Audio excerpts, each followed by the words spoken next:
High, কেমন আছো তোমরা সবাই? আশা করছি খুব ভালো আছো। আমিও খুব ভালো আছি। তাই চলে এসেছি আজকে আবার একটা নতুন ভিডিও নিয়ে। কালী পুজো তো চলেই এলো, আর কালী পুজোয় কিন্তু আমরা সবাই প্রদীপ জ্বালাই। চতুর্দশীর দিন 14 শাক খাওয়া হয় এবং 14টি প্রদীপ জ্বালানো হয়। তাই ভাবলাম চলো মাটি দিয়ে তো অনেক কিছুই বানায়, তাহলে এবার মাটি দিয়ে প্রদীপ বানানো যাক নিজের হাতে।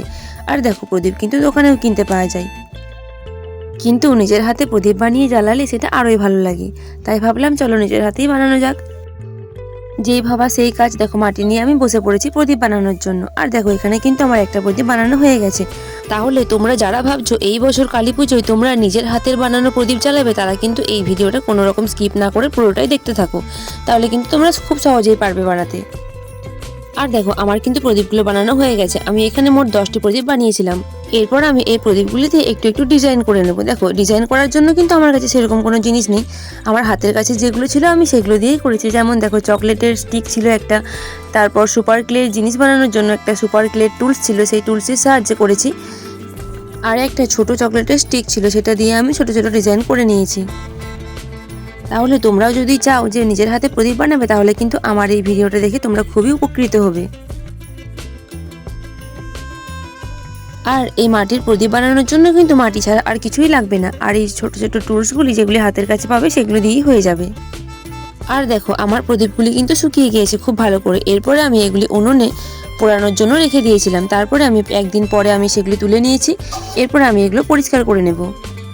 আর জানো তো, আমি কিন্তু এর আগে কখনোই মাটির কোনো জিনিসই পুড়িয়ে দেখিনি, তো এটাই আমি প্রথমবার চেষ্টা করলাম। আর দেখো, তোমরা দেখতেই পাচ্ছ মাটির প্রদীপগুলি খুব ভালোভাবে পুড়ে গেছে। এরপর আমি এগুলিতে প্রাইমার কালার করে নিয়েছি। আর দেখো, তোমরা চাইলে কিন্তু না পোড়াতেও পারো। মাটিটা শুকিয়ে গেলেই প্রদীপগুলি তারপরে তোমরা কালার করে নিতে পারো। সেই ক্ষেত্রে কিন্তু প্রদীপগুলি ভেঙে যাওয়ার ভয় থাকে। আর আমি যেহেতু পুড়িয়ে নিয়েছি, পোড়ানোর পর কিন্তু মাটিটা অনেকটা মজবুত হয়ে যায়, ভেঙে যাওয়ার ভয় থাকে না। এরপর দেখো, আমি প্রদীপগুলিতে লাল, হলুদ, নীল, অরেঞ্জ, চকলেট সব কালারগুলি করে নিয়েছি এবং গোলাপি, নীল, যা আমার কাছে কালার ছিল সেই কালারগুলি আমি করে নিয়েছি। আমি এখানে প্রদীপগুলিতে আলাদা আলাদা কালার করছি, তোমরা চাইলে কিন্তু একই কালার করতে পারো। এরপর আমি সব প্রদীপগুলিতে একটু করে ডিজাইন করে নেব, কলকা ডিজাইন। আর আমি তো তোমাদেরকে আগের দিন বলেইছিলাম আমি কলকা ডিজাইন খুব একটা ভালো পারি না, আমি চেষ্টা করছি করার। তো দেখো কেমন হয়।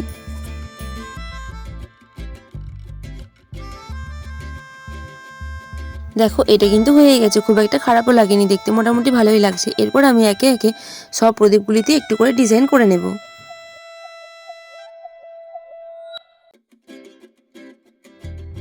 আমি এখানে প্রতিটি প্রদীপে আলাদা আলাদা ডিজাইন করার চেষ্টা করেছি, তো তোমরা চাইলে কিন্তু একই রকম করতে পারো এবং একই কালারেরও করতে পারো।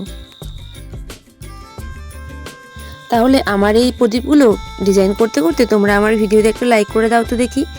আর তোমরা নিজেদের নামগুলিও জানিও কমেন্টে, তাহলে আমি পরের ভিডিওতে তোমাদের নামগুলি নেব। আর দেখো, তোমরা পাশে না থাকলে কিন্তু কোনো কিছুই সম্ভব নয়। তোমরা যদি আমার পাশে থাকো তাহলে কিন্তু আমি আরো উৎসাহ পাবো, আরো অনেক কিছু বানানোর চেষ্টা করব।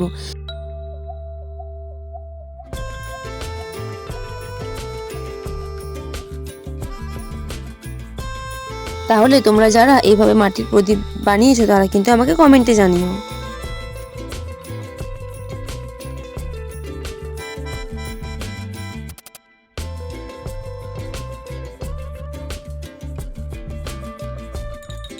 আর দেখো, আমার কিন্তু সবগুলি প্রদীপেই ডিজাইন করা মোটামুটি হয়ে গেছে। তাহলে আমার এই প্রদীপগুলি তোমাদের কেমন লাগলো আমাকে কিন্তু কমেন্টে অবশ্যই জানিও। ভালো লাগলে লাইক, কমেন্ট, শেয়ার করে দিও এবং নতুন হলে সাবস্ক্রাইব করে পাশে থেকো। সকলে ভালো থেকো, সুস্থ থেকো এবং ভালো করে কালী পুজো কাটাও। সকলকে কালী পুজোর আগাম শুভেচ্ছা রইল। আজ তবে আসি, আবার দেখা হবে পরের ভিডিওতে। টাটা।